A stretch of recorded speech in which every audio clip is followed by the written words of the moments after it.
ibu saya sudah meninggal. Allahumma firlaha warhamha wa'afiha wa'fu anha. Amalan apa yang sebaiknya saya lakukan agar tetap berhati kepada ibu, berbakti pada ibu saya? Ibu saya semoga masuk surga. Amin. Yang pertama doa. Apa doanya? Rabbil firli wa liwalidayya warhamhuma kama rabbayani saghira. Allahumma ighfir laha warhamha wa'afiha wa'fu anha. Ya, enggak bisa bahasa Arab Pak Ustaz, bahasa Indonesia. Ya Allah, jauhkan emakku dari neraka jahanam, berikan dia kebaikan, jadikan kuburnya salah satu dari taman surgamu, jangan jadikan kuburnya salah satu lubang nerakamu, berikan dia ketenangan ya Allah, ampunkan segala silap salah dosanya ya Allah. Yang pertama. Yang kedua, baca Quran. Wa in khatimul Quran, yang paling afdal dibaca khatam Quran, satu khatam. Untuk almarhumah emakku, aku hadiahkan pahala bacaan Quran sekhatam. Kalau tidak bisa satu khatam, bacakan Yasin, hatinya Quran. Kalau tidak baca Yasin, jurus terakhir Ummul Quran Al-Fatihah. Al-Fatihah pun tak bisa, mati aja lah. Yang ketiga, sedekah.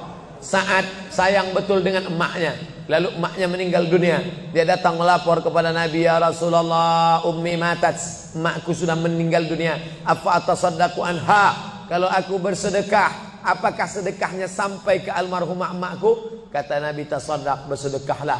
Ayyu sadaqatu afdal, apa sedekah yang paling afdal? Kata Nabi, saqyul ma', memberi air minum. Yang paling afdal adalah memberi air minum. Karena di jazirah Arab susah membuat sumur bor, sedekah air minum.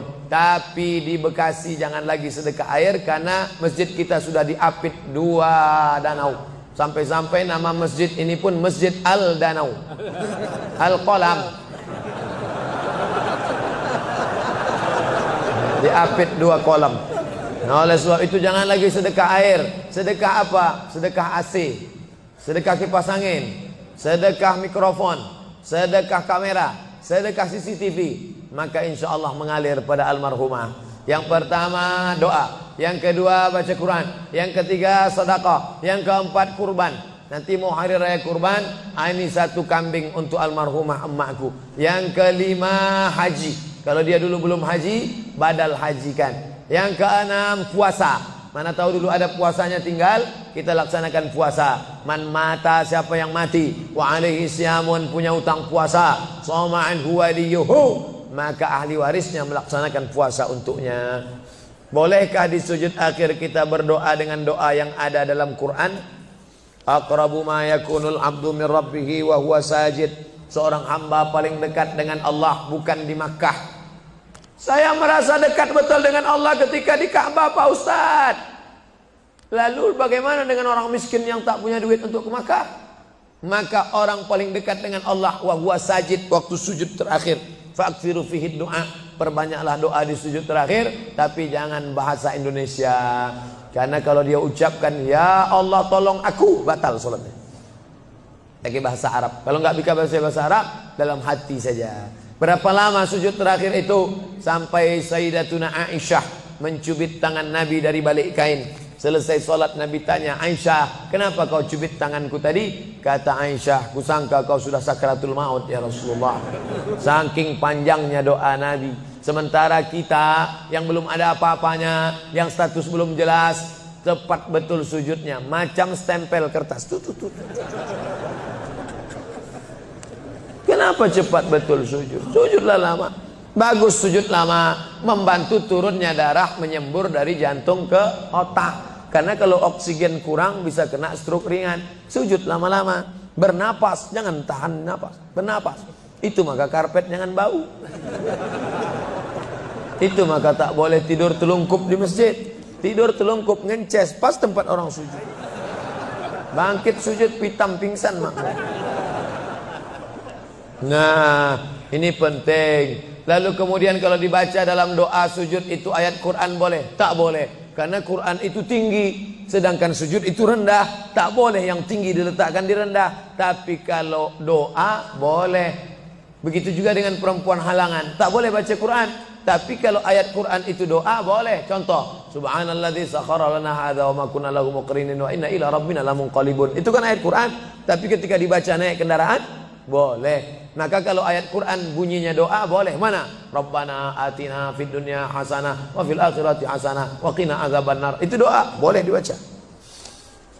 Saya seorang kepala rumah tangga, tinggal di rumah milik mertua. Sebagai kepala rumah tangga, apakah saya belum menunaikan kewajiban sebagai suami untuk membeli rumah tinggal buat keluarga? Ada ideal, ada darurat.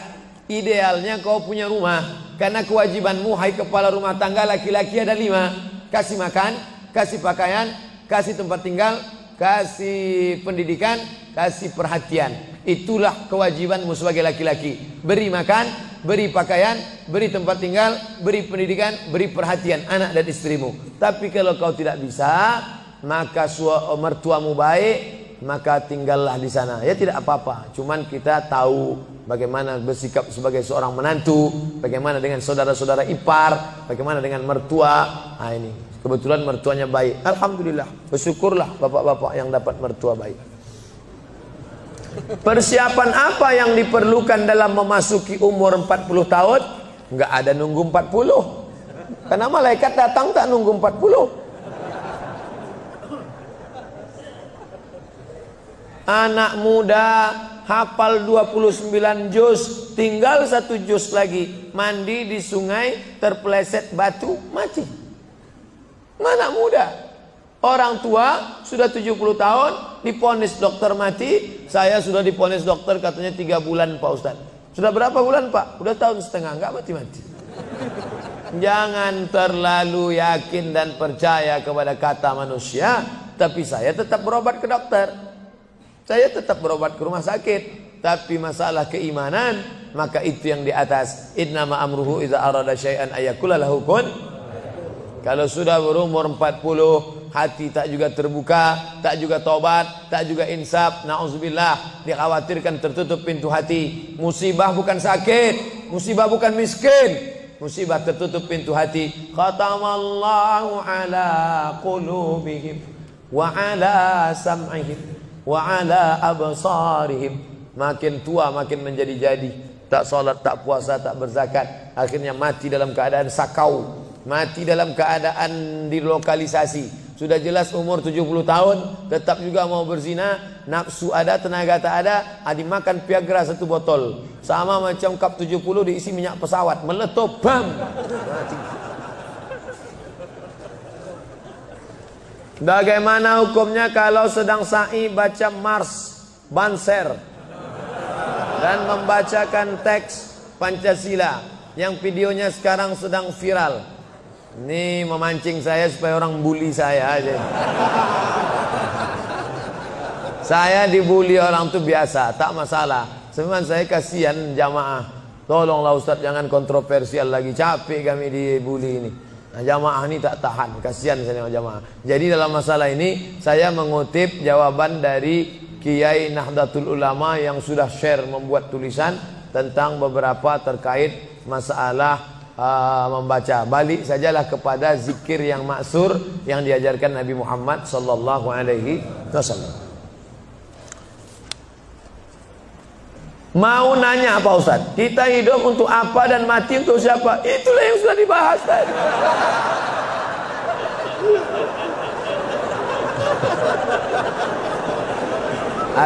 Artinya pertanyaan ini dibuat sebelum pengajian tadi. Kakak boleh suuzon. Kertas terakhir. Ada lagi. Kertas, kenapa Allah membolehkan poligami?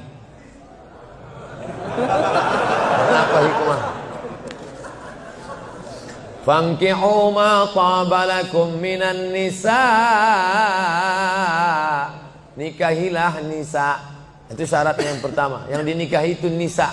Makanya laki-laki menikahi perempuan, karena Allah menciptakan Adam dan Hawa, bukan Adam dan Asep. Setelah kau pilih nisa, syaratnya bagaimana? Min thayyibat fankihu ma taba, yang baik. Kalau laki-laki thayyib, thayyib itu artinya baik. Sekarang thayyib sudah berubah, enggak pulang-pulang. Fankihu ma taba, nikahilah perempuan yang baik, minan nisa, perempuan yang baik. Masna, 2, wa sulasa 3, wa ruba' 4. Fa in khiftum alla ta'dilu, kalau kau khawatir tak sanggup adil, fawahidah, satu saja cukup. Ada seorang janda, dia punya anak, maka anak yatimnya ini perlu dijaga orang. Maka daripada dijaga orang lain, saya ajalah menjaganya. Nah, itu alasan pertama, karena untuk menjaga anak yatim. Itu alasan pertama. Alasan kedua, ada mungkin laki-laki yang dia 300 tenaga kuda. Tak bisa dia kalau tak poligami, tak cukup satu. Kalau sampai satu tuh mati bu tuh. Nah, tuh. Jadi perempuan tidak boleh mengatakan lebih baik lakiku berzina. Oh enggak. Maka dia harus berlapang dada menerima 300 tenaga kuda. Yang ketiga, untuk menghibur. Nabi Muhammad itu 25 tahun monogami, istrinya cuma satu, Khadijah saja. Jadi jangan katakan dia penyakit seksual, dituduhkan orang sekuler, liberal, kafir, munafik. Nabi Muhammad itu 25 tahun dalam keadaan lajang, tidak pernah berzina. Mereka menggelar dia Al-Amin. 25 tahun dalam keadaan istri satu, Khadijah. Setelah 50 tahun barulah dia menikahi beberapa perempuan dengan alasan karena suaminya mati perang, kalau dia dalam keadaan terluka, dengan alasan karena untuk mendekatkan hubungan dakwah kesukuan. Kalau dinikahi anaknya, maka suku itu akan menjadi tunduk, dengan alasan banyak. Nah, itu jadi bukan hawa nafsu, karena 50 tahun dia mampu mengontrol hawa nafsunya. Di akhir hayatnya, ini adalah ujian bagi umat Nabi Muhammad sallallahu alaihi wasallam. Jadi simpelnya, kalau kita naik pesawat, kata pramugari, ada pintu normal sebelah kanan. Ladies and gentlemen, all of our passenger, seluruh penumpang, sebelah kanan pintu naik dan turun. Tapi bila terjadi pesawat meledak, atau masuk jurang, atau meletup, ini emergency door, ini boleh dibuka. Nah, jadi kalau mau buka itu, bukalah.